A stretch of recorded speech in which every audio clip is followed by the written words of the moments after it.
Hello, I am MrSquidward. Welcome to part 1 of making your very own platformer game in Castle Make and Play. In today's episode, we will start by making our very own character from scratch. I will go step by step and teach you how to make a character. Well, without further ado, lock in and let's get started. Okay, so let's start with a blank project. Once open, let's create a new wall blueprint to use as a ground. Okay, now that we have made our ground, we are going to create a new character from scratch. Create a new empty blueprint. Edit the blueprint. Edit the artwork. I'll be right back with my character. 2,000 years later. Okay, here is the character I drew. Go to the collision and make a nice circle hitbox. Great. Now we need to give our character physics. Edit the character blueprint. Go to movement, and then put the motion on dynamic. Now click add physics or controls, then make it solid, and then give our character gravity. Drag the character into the scene. Then, once you scale it to the appropriate size, edit the blueprint, scroll down to tags, and then we are going to give it tag character. Now we want to make a camera. Doing that is easier than ever before. Literally just create a new blueprint and choose the camera. That's it. However, I do want to make the camera better. Edit the camera blueprint and scroll down. Now change the zoom to 0.8. That should make it easier to see further away. There. Look how much further we can see. There is still one more thing we can improve. Edit the blueprint. Go to Logic, scroll all the way down, and then change the tracking speed from 3 to 5. This will make the camera follow the player better for later when we use it to make a platformer game. Now this is the fun part. We need to make controls for the player, so pay attention. Create a new empty blueprint, edit the blueprint, then edit the artwork. Now, create a big, nice, clickable red arrow. Awesome. Now let's change the name so that it's not just called empty blueprint. Let's name it. One right arrow. The one is not important, but I do it to stay organized. This is important, guys. Make sure you scroll down and then mark it as relevant to camera. Once you drag your arrow into the scene and scale it, edit the blueprint and then click fork. This will make an exact copy of it. We will use that as a left arrow.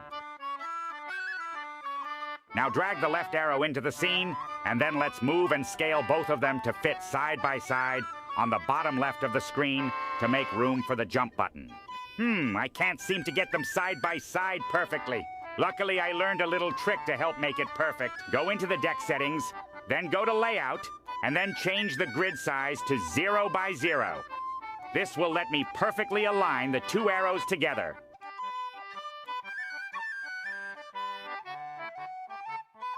Holy Neptune, it's literally perfect. That's beautiful. Now that that's done, let's change the grid back. 0.25 and then 0.5. Oh, barnacles, I almost forgot to add hitboxes to the arrows. Go ahead and do that.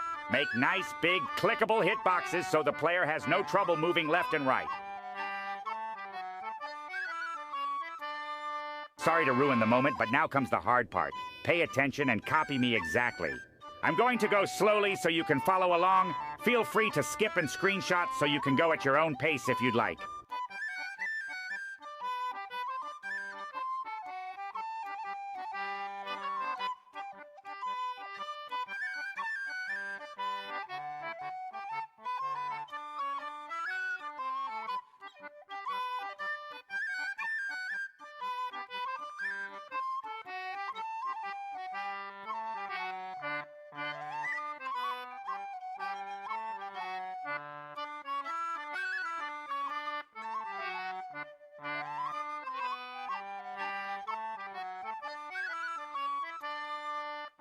Okay, this should do it. When I hold the arrow, I should start slowly moving right.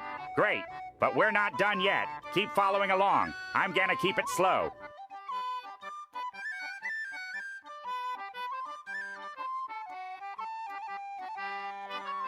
Character's a little too slow, so let's change the speed to 6. I know it says 3, but later in the video I change it to 6. We still have a little more. Keep following along.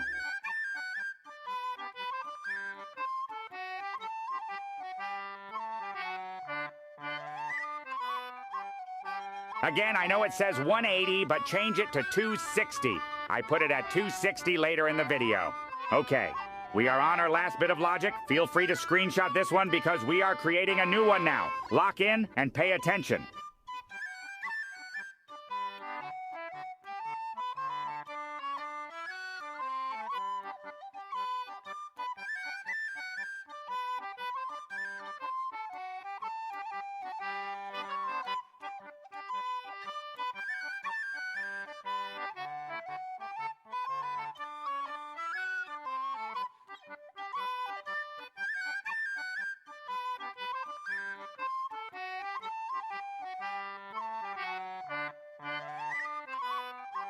That is it.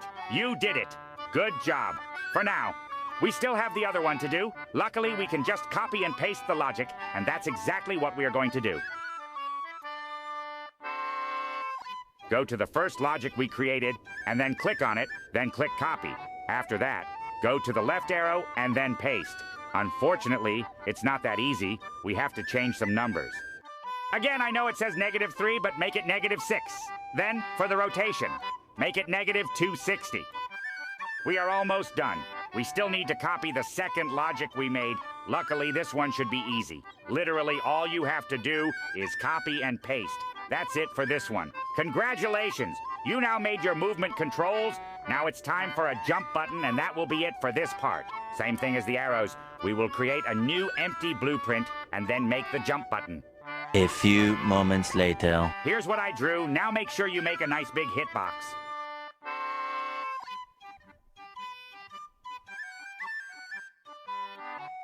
Okay, let's change the name to 1. Jump button, just like we did with the arrows. Drag it, scale it, and lock in, because here is another bump in the road. Before we get to that bump, just like the arrows, we need to make sure that the jump button is relevant to the camera. Go ahead and do that. Hold up, let me adjust this really quickly. Okay, we are at that bump. Lock in, copy me exactly how I do it. Go into the deck settings and let's create a new deck variable. Name the variable ground. Now, let's go to that wall we were using as a ground and make it officially our ground. Name it floor. Then, after that, scroll down to tags, and then give it tag ground. From now on, any floors you want the player to be able to jump on needs to have tag ground on it. You will understand shortly. Okay, time to lock in. I'm going to be quiet so you can follow along. Feel free to skip ahead and screenshot the logic to go at your own pace.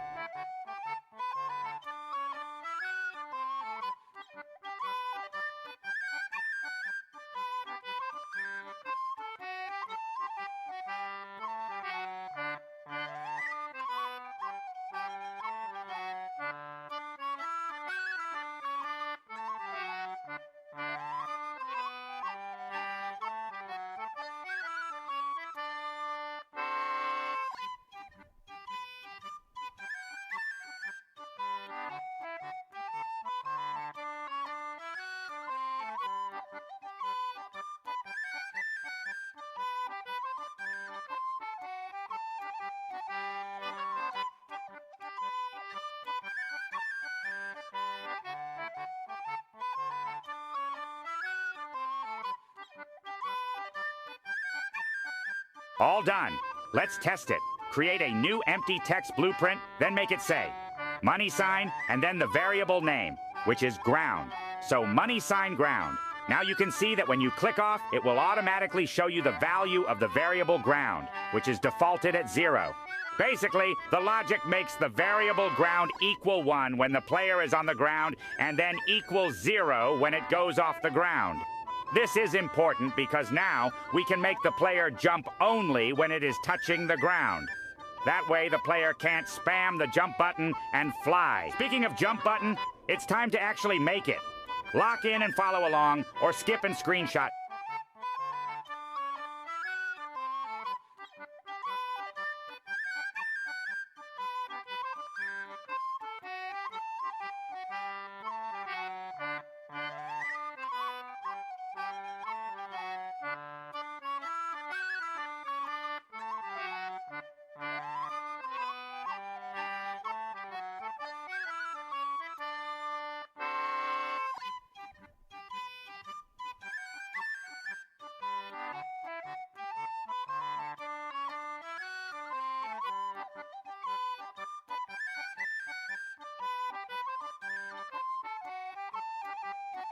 Congratulations! You did it for real this time. You made a playable character. That's gonna be it for this tutorial. Subscribe and be on the lookout for part 2, where we are going to make moving platforms, enemies, coins, and levels.